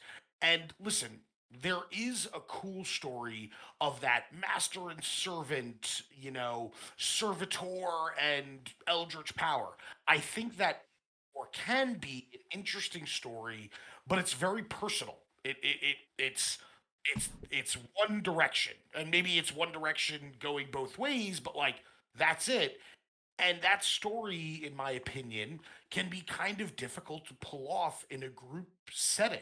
If you really want to explore some of the nuance of that dynamic in a group game, I feel like you're going to really be climbing uphill or you in your head as the player, you might be like, oh, well, I have all these things that I've thought about that my patron has done and that I'm doing for them and da da da.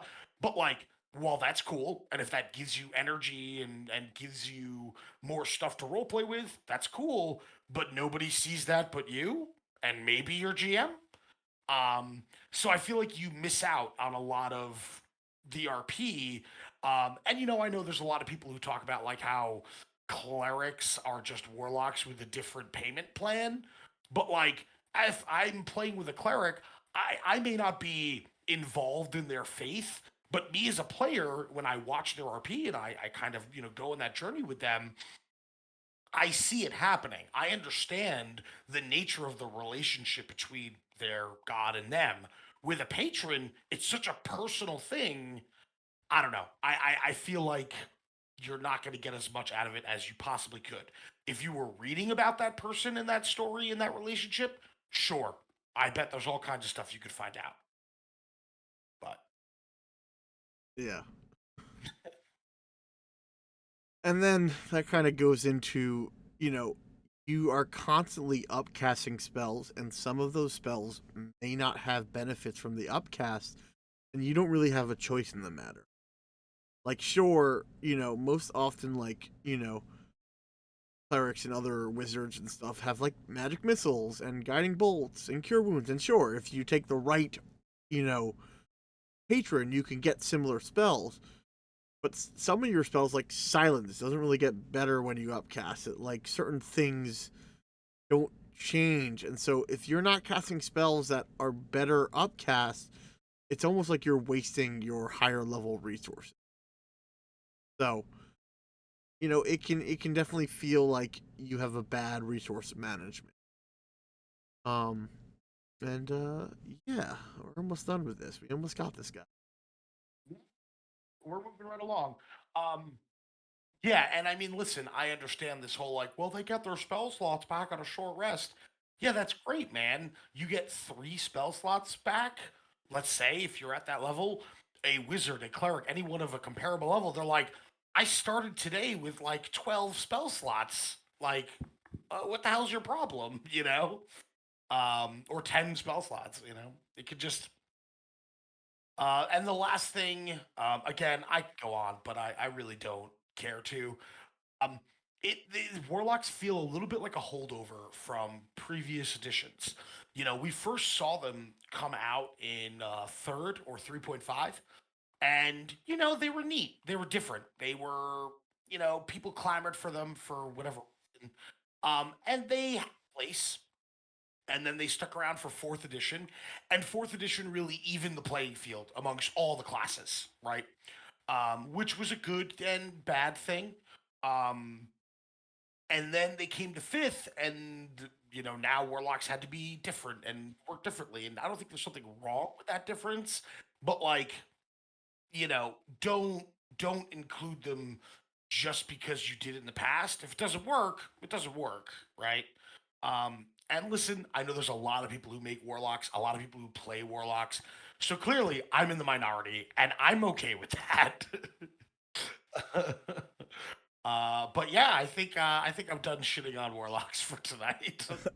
All right, well let's go to our room of reflection.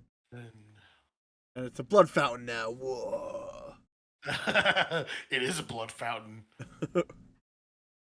I don't know. Do we normally roll for this, or just one of us just chooses? We don't. Gene, just start it. Okay. So I will say this, where I think Warlock is a great multi-class, and the reason why is because you get a lot for like your first 3 levels. You get your weird, patron thing, whether you want to be a paladin who has first level of warlock, so you fight with charisma, don't gotta worry about strength. Cool.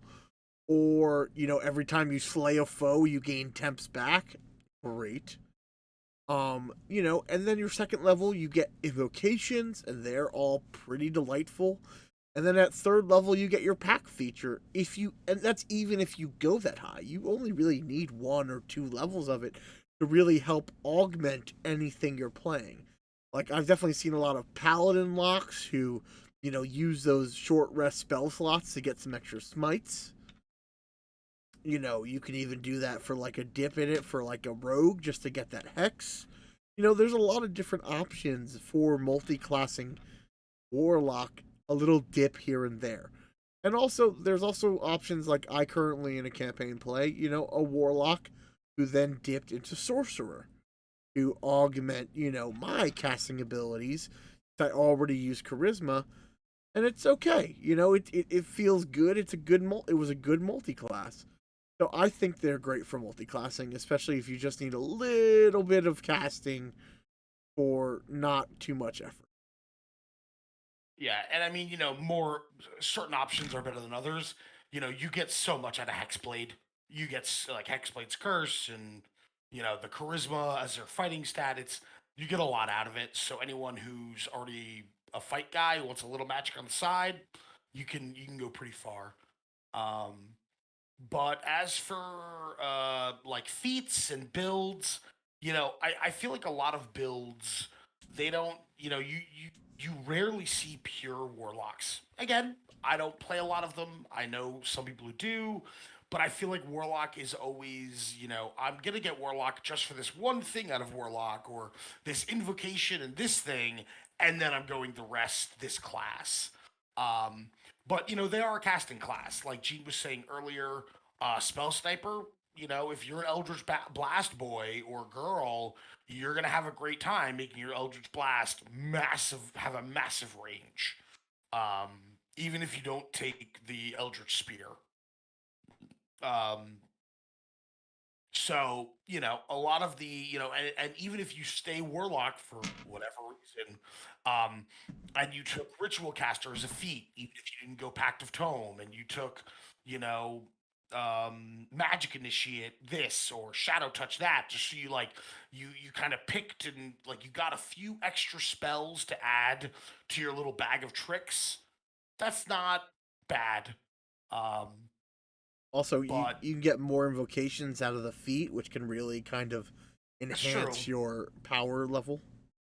That's true. Yeah, because some of those invocations are straight up like at will spells, and like, listen, all of a sudden being able to do something at will can have some pretty powerful ramifications. Um, but yeah, I mean, there is some good in Warlock, but I think it's a very you have to know what you're getting into. If you're ready to Eldritch Blast all day, every day, and occasionally cast a cool spell, then right on. Maybe it's for you. Um, if you're someone who really enjoys being a caster and likes a breadth of spells and not being a punk, then maybe it's not for you. All right, so that this moves on to our very special part of this show. As you know, part of the community goal was we talked about Warlock, but then we had Renny design a Warlock, which I will definitely make him play in a game I run.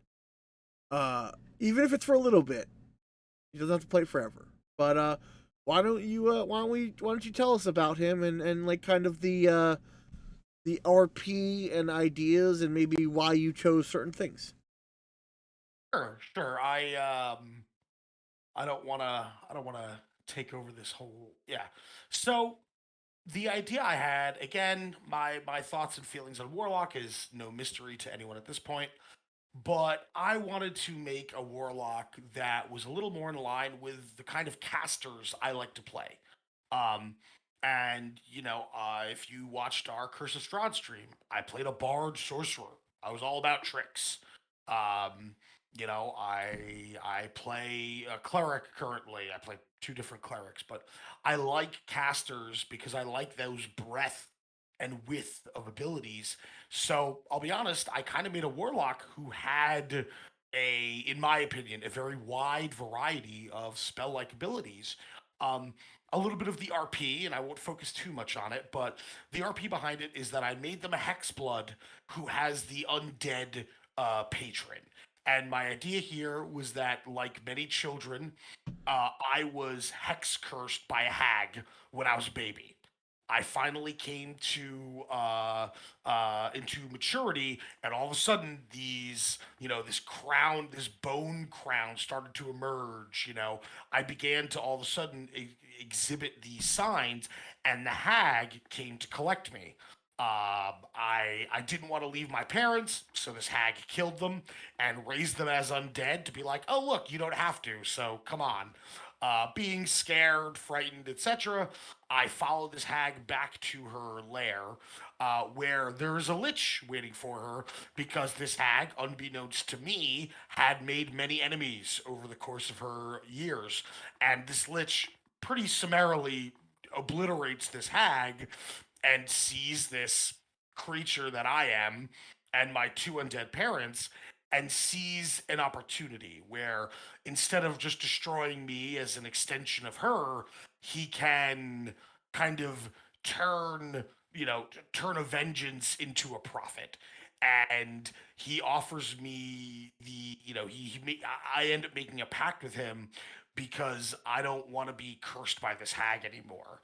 And he says, oh well, I can show you everlasting life. I can show you powers you never dreamed of, and you will never be bothered by this hag's curse once I have given you true power, etc., etc. And so I am a hexblood who has the undead patron. And some of the choices that I made, me and Gene rolled stats. If you're looking at the stats and you're like, well, hello there, Yeah. 18 Constitution. We rolled stats. I rolled a couple of good stats. The rest are pretty mediocre, as you might be able to tell. I went Pact of the Tome because, again, it gives you more spells, and that's what I want. um, I took the invocation that makes me a ritual caster.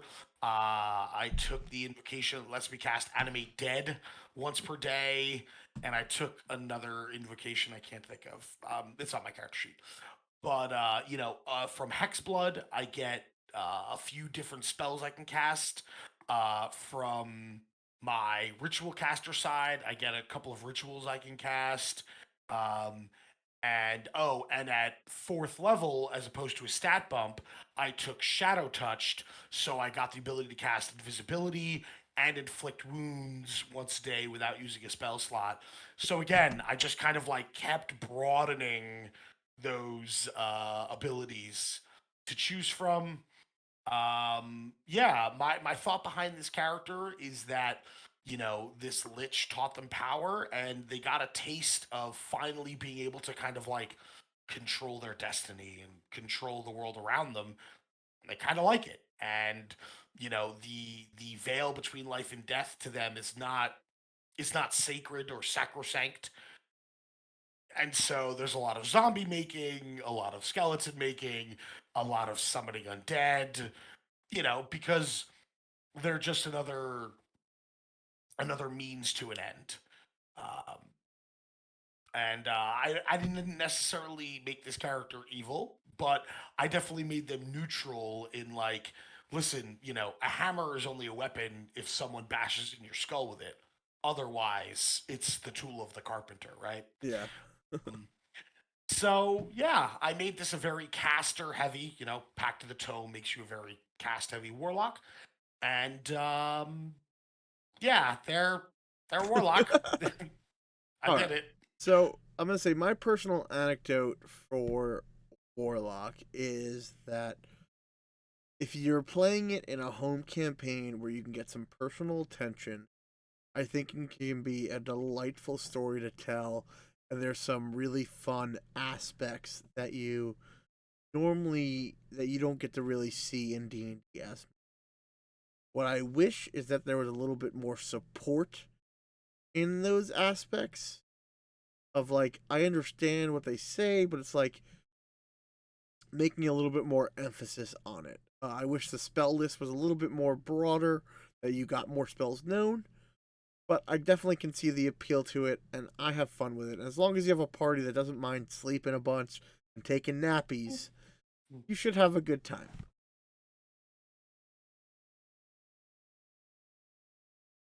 I don't really have personal anecdotes here other than fuck warlocks. Yeah. Uh, so if you guys have any questions, if there's questions with the character I built, questions about warlocks in general, question about where Gene got that dope ass mask, you let us know and we'll do our best to answer them. Um, but I want to say a big thank you to Ocelotus, who not only subbed for the third month in a row, he made some delightful clips, which I'm very thrilled to watch once we're off stream. And I want to thank every single person who joined us and helped us reach our community goal. While I know I hemmed and I hawed, listen, I'm here for a good time, and expect more stuff like this. We got a little theatrical in us, and we like dressing up and putting on costumes and putting too much eyeliner on. So So much. Listen, I'm suffering for this art right now physically. There's a lot going on under this mask that they don't know, and it involves pain. Gene, do you have any shout outs you want to make to any people who I mean, streaming? again, we shouted out, but Ocelotus, thank you for cheering us. That helps us continue and reduce silly things. I mean, obviously, thank you, Scott Buckley for the music. I use Stone Crawl, I believe, for the bit art, and it's on our rap page where you can see all the credits. Yeah, pain is pretty much how I've made this work. Yeah, I'll tell you, under this mask, I have a ponytail and I have earbuds jammed into my ear. I'll tell you, this latex really feels nice, and I'm sure the smell is going to be wonderful when I take it off. Um, but yeah, thank you all so much for supporting us. We're going to come up with another fun goal. Renny and I have already been kind of spitballing some ideas for the dungeon delvers. That'll be our future. But again, thank you so much, and yeah, we're going to I think we're gonna look to see if there's anyone to raid, and then yeah, we'll call it a night. But thank you all for staying with us. All Yeah, right. thanks, guys. All You're the right. best. Thank Over you. out. I'm gonna take off this mask after the stream.